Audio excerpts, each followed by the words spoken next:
Selamat datang di Nyai Rampi Channel. Sesuai janji, kali ini kami akan membagikan pengalaman Nyai Rampi diganggu makhluk astral saat tinggal di rumah mertuanya di daerah Cimahi. Tapi sebelum kita lanjut, jangan lupa untuk like, comment, subscribe, juga share agar channel ini lebih berkembang dan lebih banyak lagi membagikan pengalaman-pengalaman menyeramkan lainnya.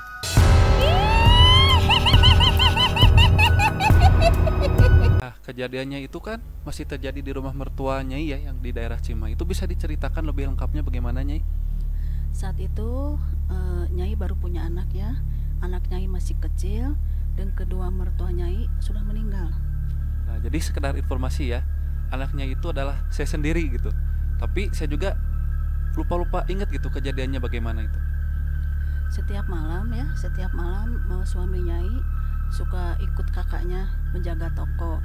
Dan untuk menghabiskan waktu ya, Nyai selalu menonton TV bersama anak Nyai. Tapi pada saat itu anak Nyai kan udah tidur ya. Setelah sholat Isya anak Nyai tertidur lelap di pangkuan Nyai. Nyai kan menonton TV ya seperti biasanya.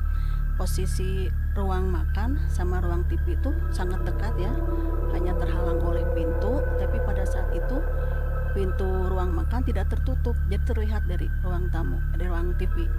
Nah, jadi kalau nggak salah ya, seingat saya, jadi si TV-nya itu berada persis di samping pintu menuju ke ruang makan. Bukan begitu, Nyai? Iya. Lalu Nyai menonton. Saat itu tidak terasa ya, waktu sudah jam 9 malam. Karena anak Nyai sudah tertidur lelap, ya Nyai kan menonton menonton acara favorit Nyai dengan santai ya, karena Nyai kan merasa udah tidur lah gitu. Ya, jadi biasa ya kalau anak udah tidur, jadi bisa nyelesai kata orang Sunda mah gitu nontonnya ya. Ya nyelesai. Nah, lagi asik menonton, gak terasa ya, tiba-tiba ada yang meniup-niup telinga, telinga Nyai. Spontan kan yang melihat ke samping, siapa sih yang meniup-niup telinga? Tapi saat itu nggak ada siapa-siapa saat itu. Emang itu biasanya si bapak pulang dari toko jam berapa ya, Nyai? Nggak tentu. Saat Nyai ngeliat ke samping, kok nggak ada siapa-siapa. Udahlah, Nyai melanjutkan menonton TV. Tiba-tiba ada yang mengelus-ngelus kepala Nyai. Nyai bilang, "Pak, udah pulang?" Nyai kira kan suami Nyai ya udah pulang. Ketika Nyai lihat ke samping, kok nggak ada siapa-siapa saat itu. Ada siapa-siapa. Jadi saat itu Nyai di rumah cuma berdua sama saya gitu ya? Nggak ada orang lain itu di rumah? Nggak ada, cuma Nyai sama anak Nyai. Tapi itu juga masih kecil kan, anaknya masih kecil. Lalu Nyai terus udahlah Nyai acukan ya, upami bahasa Sunda nama dihare-harekeun lah gitu. Nyai terus menonton TV sampai tiba-tiba Nyai melihat ke arah pintu seperti ada yang mengintip lalu sembunyi, mengintip sembunyi.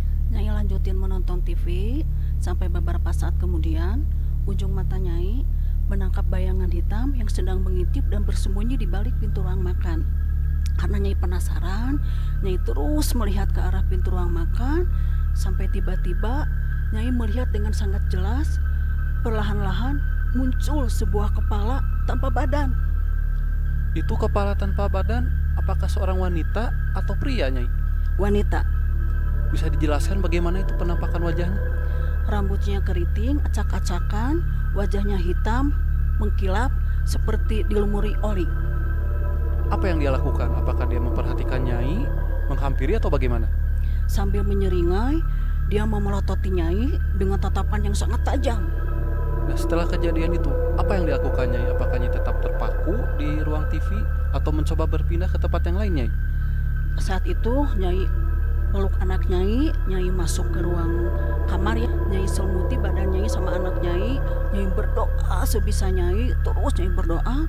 Suasana saat itu sangat hening ya, sampai tiba-tiba terdengar benturan yang sangat keras di atas kaca pintu kamar Nyai.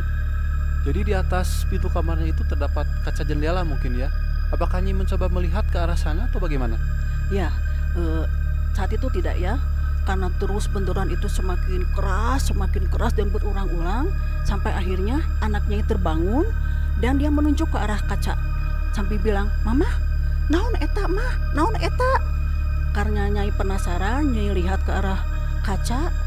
Nyai melihat sosok kepala itu sedang memelototi sambil menyeringai. Apa yang dilakukannya setelah itu? Saat itu Nyai gendong anak Nyai. Nyai bangun dari tempat tidur. Nyai mencoba untuk keluar kamar. Pergi keluar kamar itu menuju ke arah mana, Nyai? Toko.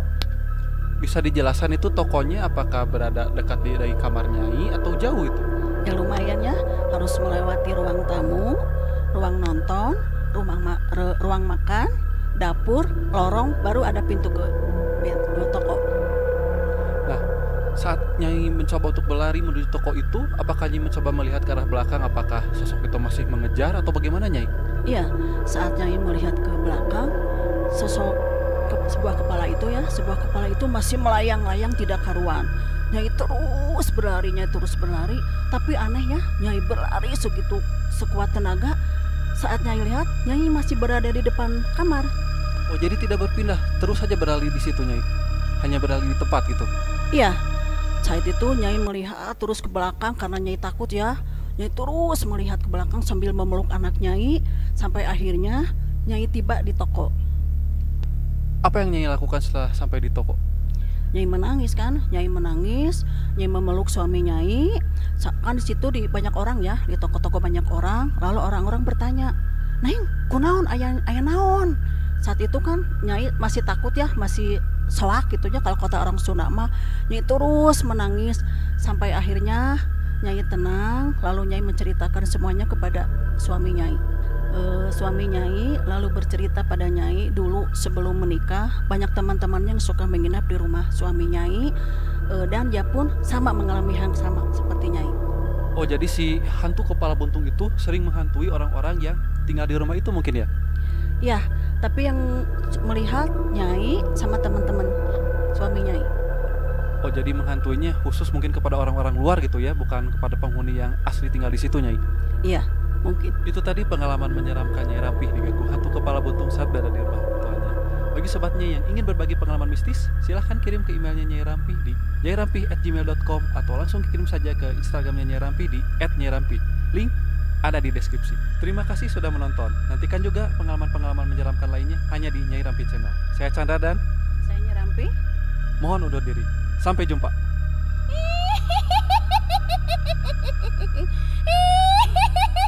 Hehehe